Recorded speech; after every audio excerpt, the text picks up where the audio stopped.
Таажы вирустун дарысы бул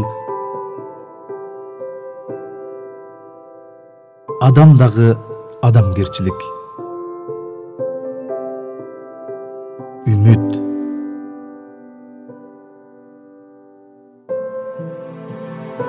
сүйүү,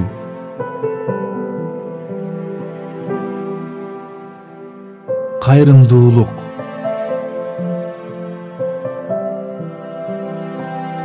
айкөлдүк,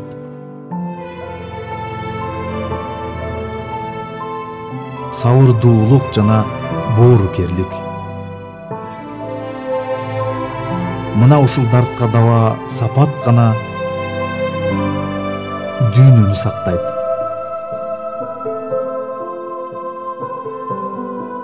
Бизди ырайымдуу, ак көңүл болууга чакырат.